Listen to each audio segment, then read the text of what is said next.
ശാസ്ത്ര ലോകത്ത് ഈ നമ്മൾ കാണുന്ന മധ്യകാലഘട്ടത്തിൽ ശാസ്ത്ര ചരിത്രത്തിൽ തന്നെ ഏറ്റവും വലിയ കറുത്ത അധ്യായമായിരുന്ന യൂറോപ്പ്, ആ സമയത്ത് ശാസ്ത്ര ലോകത്ത് ജ്വലിച്ചു നിന്നിരുന്നത് മുസ്ലിം ലോകമായിരുന്നു നമുക്ക് കാണാൻ കഴിയും.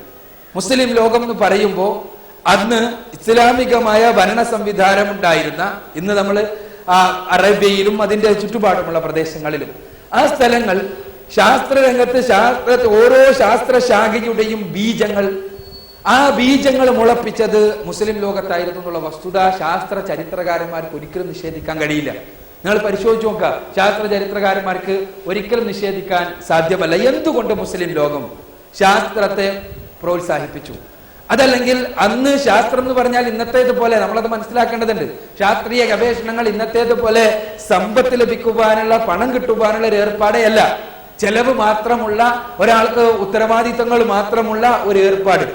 ആ ഏർപ്പാട് ആയിരുന്ന സമയത്ത് മുസ്ലിം ലോകം ശാസ്ത്ര ഗവേഷണങ്ങളെ പ്രോത്സാഹിപ്പിക്കുകയാണ്. അതിന് കാരണം ശാസ്ത്രീയമായ ഗവേഷണങ്ങൾക്ക്, ഈ പ്രാപഞ്ചികമായ പഠനങ്ങൾക്ക് ആഹ്വാനം നൽകുന്ന പരിശുദ്ധ ഖുർആൻ അത് ദൈവികമാണ് എന്ന് അവരുടെ വിശ്വാസമായിരുന്നു. അതുകൊണ്ട് തന്നെ അഫലാ യൻദുറൂന ഇലൽ ഇബ്ലി കൈഫ ഖുലിഖത്, നിങ്ങൾ ഒട്ടകത്തിലേക്ക് നോക്കുന്നില്ല അതെങ്ങനെയാണ് സൃഷ്ടിക്കപ്പെട്ടതെന്ന് എന്ന പരിശുദ്ധ ഖുർആന്റെ ഉൾക്കൊണ്ടുകൊണ്ട് ഒട്ടകത്തിന്റെ സൃഷ്ടിയുടെ രഹസ്യങ്ങൾക്കകത്തേക്ക് കടന്നു ചെന്നുകൊണ്ട് അവയുടെ ആ അത്ഭുതങ്ങളെ കുറിച്ച് പഠിക്കുകയും മനസ്സിലാക്കുകയും ചെയ്തുകൊണ്ട് സൃഷ്ടാവായ തമ്പുരാന്റെ അസ്തിത്വ രഹസ്യത്തെ കുറിച്ച് മനസ്സിലാക്കുകയും ആ പടച്ച തമ്പുരാന്റെ അസ്തിത്വത്തെ കുറിച്ച് ഉൾക്കൊള്ളുകയും ചെയ്യുക എന്നത് ഒരു പരിശുദ്ധ ഖുർആൻ ആഹ്വാനം ചെയ്യുന്ന ഒരു ബാധ്യതയായി മനസ്സിലാക്കുന്നത് കൊണ്ട് തന്നെയായിരുന്നു അന്ന് മുസ്ലിം ലോകത്ത് ശാസ്ത്ര ഗവേഷണങ്ങൾ അതിശക്തമായി നടന്നതെന്ന് നമുക്ക് കാണാൻ കഴിയും.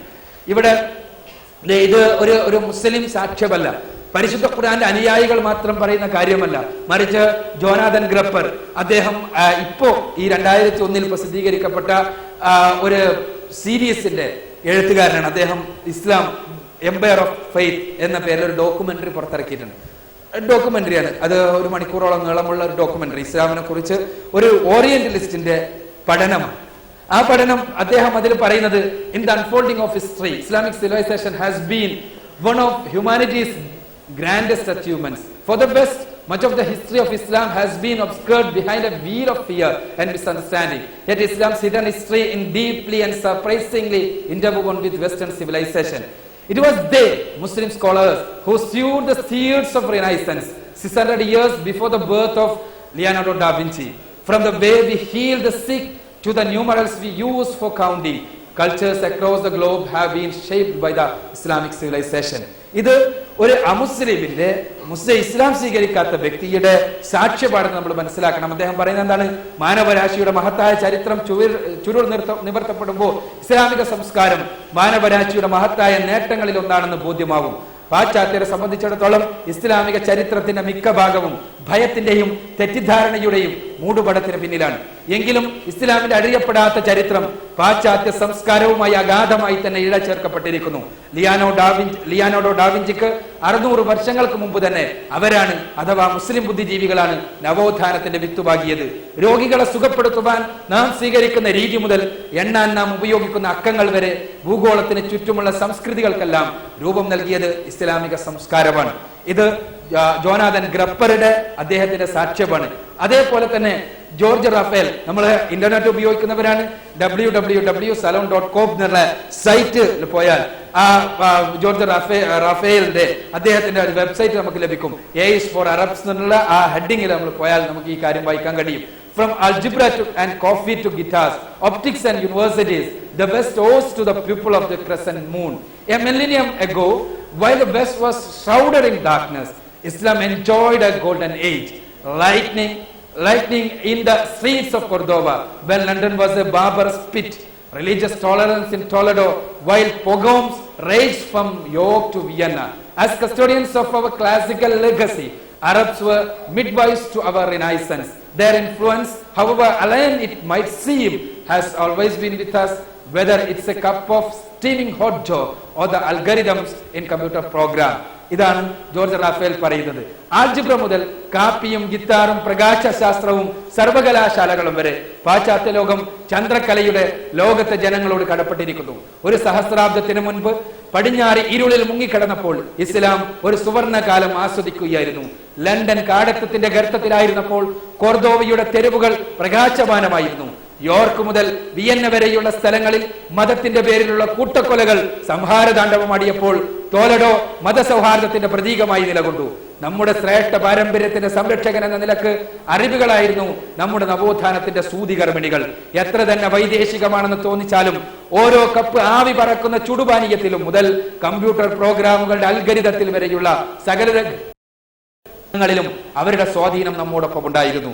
ഇത് ഒരു ഇസ്ലാം സ്വീകരിച്ചിട്ടില്ലാത്തൊരു വ്യക്തിയുടെ സാക്ഷ്യപാഠിത് നമ്മൾ മനസ്സിലാക്കണം. നിങ്ങൾ നോക്കുക, മധ്യകാലഘട്ടത്തിലെ മുസ്ലിം ശാസ്ത്രജ്ഞന്മാരുടെ രചനകൾ, ആ രചനകളിലൂടെ കടന്നു പോകുമ്പോൾ ഇതേപോലെയുള്ള നിരവധി ശാസ്ത്രീയമായ, അത് സംരക്ഷിക്കപ്പെട്ട പുസ്തകങ്ങളിൽ ഇതേപോലെയുള്ള നിരവധി ശാസ്ത്രീയമായ ചിത്രങ്ങളും അനാലിസിസും കാണാൻ സാധിക്കും എന്നുള്ളതാണ് സത്യം. മധ്യകാല ശാസ്ത്രലോകത്തെ അധികായന്മാരെ കുറിച്ച് നമ്മൾ മനസ്സിലാക്കുമ്പോഴും ഇത് തന്നെയാണ് സ്ഥിതി.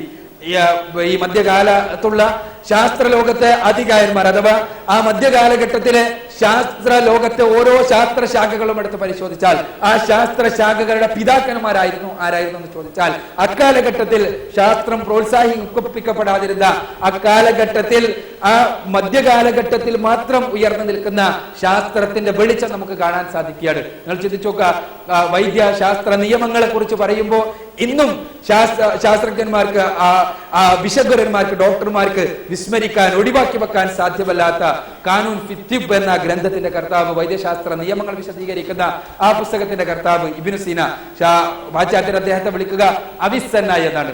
അതേപോലെ തന്നെ ശസ്ത്രക്രിയയുടെ അടിസ്ഥാന നിയമങ്ങൾ, സർജറിയുടെ അടിസ്ഥാന നിയമങ്ങൾ വിശദീകരിക്കുന്ന തെസ്രീഫിന്റെ കർത്താവ് അബുൽ ഖാസി, ഓൺ ഒപ്റ്റിക്സ് എന്ന പ്രകാശ ശാസ്ത്രത്തെ കുറിച്ച് അടിസ്ഥാന പ്രമാണങ്ങളെ കുറിച്ച് വിശദീകരിക്കുന്ന ഓൺ ഒപ്റ്റിക്സ് എന്ന പുസ്തകത്തിന്റെ കർത്താവ് അബുൽ ഹസൻ. അതേപോലെ തന്നെ രസതന്ത്രത്തിന്റെ അടിസ്ഥാന ശിലകളെ കുറിച്ച് പറയുന്ന, രസതന്ത്രത്തിന്റെ ആദ്യ കാലഘട്ടത്തിലെ പേര് തന്നെ നിങ്ങൾക്കറിയാം, അൽക്കമി എന്ന്. അൽക്കമി എന്നാണ് രസതന്ത്രത്തിന്, ഇന്ന് നമ്മൾ കെമിസ്ട്രി എന്ന് വിളിക്കുന്ന രസതന്ത്രത്തിന്റെ ആദ്യ കാലഘട്ടത്തിലെ പേര് അൽ കെമിയാണ്. അത് തന്നെ അറബി പേരാണ്. പിന്നെ അത് ഗ്രീക്ക് അറബ് നാഗരികതകളുടെ സമ്മിശ്രത്തിൽ നിന്ന് ഈ രാസവസ്തുക്കളെ കുറിച്ചുള്ള പഠനം എന്നുള്ള അർത്ഥത്തിൽ അൽക്കമി എന്ന് വന്നതാണ് എന്നുള്ളതാണ് സത്യം. അത് രസതന്ത്രത്തിന്റെ അടിസ്ഥാന ശിലകളെ കുറിച്ച് വിശദീകരിക്കുന്ന ബുക്ക് ഓഫ് 70യുടെ കർത്താവ്. അതേപോലെ തന്നെ വ്യത്യസ്ത ശാസ്ത്ര ശാഖകളെ കുറിച്ച് 200ഓളം ഗ്രന്ഥങ്ങൾ എഴുതിയിട്ടുള്ള മുഹമ്മദ് ബിൻ സക്കരിയ റാസി. അതേപോലെ അൽജിബ്രയുടെ അടിസ്ഥാന തത്വങ്ങളെ കുറിച്ച് വിശദീകരിച്ചിട്ടുള്ള അടിസ്ഥാന തത്വങ്ങൾ ലോകത്തിന് സംഭാവന ചെയ്ത മുഹമ്മദ് ബിൻ മൂസൽ ഖുവാരിസ്മി. ത്രികോണമിതിയിലെ, ട്രിഗ്നോമെട്രിയിലെ ഗവേഷണങ്ങൾക്ക് നമ്മൾ കടപ്പെട്ടിരിക്കുന്ന അബുൽ വഫ. ഖഗോളശാസ്ത്ര രംഗത്തെ, കോസ്മോളജിയുടെ രംഗത്തെ അധികായന്മാരായി അറിയപ്പെടുന്ന കാലഘട്ടത്തിലെ ഏറ്റവും പ്രധാനികളായി അറിയപ്പെടുന്ന നാസിറുദ്ദീൻ തൂസിയും അസർ ഖാലിയും, ഇതേപോലെ ഉള്ള നിരവധി ആളുകൾ നമുക്ക് മധ്യകാലഘട്ടത്തിലെ ശാസ്ത്ര ചരിത്രത്തിൽ നമുക്ക് കാണാൻ കഴിയും. ഇവര് ആണ് ഈ ശാസ്ത്രശാഖകളുടെ ബീജാപാപം നടത്തി എന്നുള്ളതാണ് സത്യം. ഇസ്ലാമിക ലോകത്തെ സുപ്രധാനമായ ഒരു ഗവേഷണത്തെ കുറിച്ച് നിങ്ങൾ നോക്കുക, നമ്മൾ പലപ്പോഴും വിസ്മരിക്കുന്ന ഒരു ഗവേഷണം, history of astronomy from Thales to Kepler എന്ന പുസ്തകത്തിൽ ഇൽഡയർ അതിന്റെ സെക്കൻഡ് എഡിഷനിൽ കൃത്യമായി രേഖപ്പെടുത്തിയിട്ടുണ്ട്. അഥവാ ഭൂമിയുടെ ചുറ്റളവ് കാണാൻ, ഭൂമിയുടെ റേഡിയസും ഡയമീറ്ററും കാണാൻ, ആരവും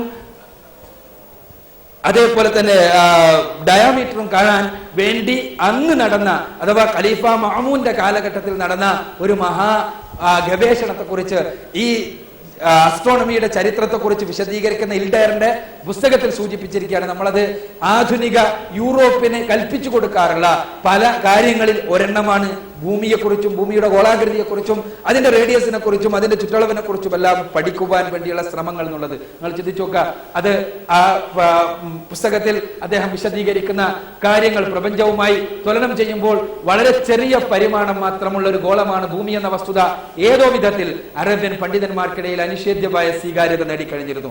അവർക്കിടയിൽ ജ്യോതിശാസ്ത്രത്തിന്റെ ഉദ്ഗതിയെ തുടർന്ന് ആദ്യമായി നടത്തപ്പെട്ട ശാസ്ത്രീയ സംരംഭം ഭൂമിയുടെ വലിപ്പം നിർണ്ണയിക്കുകയായിരുന്നു. പൽമീറ സമതലത്തിൽ ഖലീഫ മഅ്മൂന്റെ ഉത്തരവ് പ്രകാരമാണ് നടന്നത്. ഇബ്നു യൂനസ് നൽകിയിട്ടുള്ള വിവരണങ്ങൾ അനുസരിച്ച് അന്ന് 4 നിരീക്ഷകന്മാർ ചേർന്ന് ഒരു ഡിഗ്രിയുടെ ദൈർഘ്യം അളക്കുകയാണ് ചെയ്തത്. 2 പേർ വാമിക്കും തദ്മൂറിനുമടക്കും മറ്റു 2 പേർ രേഖപ്പെടുത്തപ്പെട്ടിട്ടില്ലാത്ത മറ്റൊരു മേഖലയിലുമാണ് അളവുകൾ എടുത്തത്. ആദ്യം കിട്ടിയ അളവനുസരിച്ച് 1 ഡിഗ്രി 57 അറേബ്യൻ നാഴികക്ക് തുല്യമായിരുന്നു. രണ്ടാമത് കിട്ടിയ അളവനുസരിച്ച് 56.25 നാഴികയും 4000 മുടമത്രേ ഒരു അറേബ്യൻ നാഴിക. അന്തിമ വിശകലനത്തിൽ 2 അളവുകളും കൂടി ഏകദേശ ശരാശരി 365 1/3 നാഴിക 1 ഡിഗ്രിയുടെ ദൈർഘ്യമായി അംഗീകരിക്കപ്പെടുന്നു. അങ്ങനെ ഭൂമിയുടെ ചുറ്റളവ് 20,400 നാഴികയായും വ്യാസം 6,500 നാഴികയായും ഗണിക്കപ്പെട്ടു. ഇത് ഹിസ്റ്ററി ഓഫ് അസ്ട്രോണമിയിലുള്ള വിശദീകരണമാണ്. നമ്മൾ ചിന്തിച്ചൊക്കെ ഖലീഫ മഅ്മൂന്റെ കാലത്ത് ഈ ഭൂമിയുടെ ഗോളാകൃതിയെ കുറിച്ച് മനസ്സിലാക്കുകയും ഈ ഭൂമിയുടെ റേഡിയസും ആരവും അതേപോലെ തന്നെ ചുറ്റളവുമെല്ലാം ഗണിക്കുവാൻ മുസ്ലിം ശാസ്ത്രജ്ഞന്മാർ, പരിശുദ്ധ ഖുർആനിൽ നിന്ന് പ്രചോദനം ഉൾക്കൊണ്ട ശാസ്ത്രജ്ഞന്മാർ പരിശ്രമിക്കുകയും ചെയ്തിരുന്നു എന്ന് ഇൽഡയർ അദ്ദേഹത്തിന്റെ ഹിസ്റ്ററി ഓഫ് അസ്ട്രോണമി എന്ന ഗ്രന്ഥത്തിൽ കൃത്യമായി രേഖപ്പെടുത്തുകയാണ്. നമ്മൾ പോലും വിസ്മരിച്ചു പോകുന്ന, മനസ്സിലാക്കാത്ത കാര്യങ്ങൾ. അഥവാ ഇതേപോലെയുള്ള നിരവധി ഗവേഷണങ്ങൾ ഈ രംഗങ്ങളിൽ നടന്ന് നമുക്ക് കാണാൻ കഴിയും. പക്ഷേ പിൽക്കാലഘട്ടത്തിൽ അവ പൂർണ്ണമായി വിസ്മരിക്കപ്പെടുകയാണ് ചെയ്തത്. എന്തുകൊണ്ട് ഇങ്ങനെ ഗവേഷണം നടത്താൻ സന്നദ്ധമായി? അതാണ് പ്രകൃതിയെ കുറിച്ച പഠനം സർവശക്തനായ സൃഷ്ടാവിനെ അംഗീകരിക്കുന്നതിലേക്കാണ് നമ്മെ നയിക്കുക എന്നുള്ള കാര്യത്തിൽ സംശയമൊന്നുമില്ല. പലപ്പോഴും പറയാറുണ്ടായിരുന്നു, മുൻകാലഘട്ടത്തിൽ പ്രത്യേകിച്ച് ന്യൂട്ടോണിയൻ ഫിസിക്സിന്റെ ആഗമനത്തിന് ശേഷം പലപ്പോഴും പറയാറുണ്ടായിരുന്നു, പ്രകൃതിയെ കുറിച്ചുള്ള പഠനവും മനസ്സിലാക്കലുമെല്ലാം ദൈവത്തെ നിഷേധിക്കുന്നതിലേക്കാണ് മനുഷ്യരെ നയിക്കപ്പെടുക എന്ന്. എന്നാൽ ഇന്ന് നമുക്ക് ഏത് ശാസ്ത്രശാഖയായിരുന്നാലും അതിനെക്കുറിച്ചുള്ള അഗാധമായ പഠനം ദൈവം തമ്പുരാനെ, സട്ടാവായ തമ്പുരാനെ അംഗീകരിക്കുന്നതിലേക്കും അവരെ മനസ്സിലാക്കുന്നതിലേക്കുമാണ് മനുഷ്യരെ നയിക്കുക എന്നുള്ള കാര്യത്തിൽ സംശയമൊന്നുമില്ല.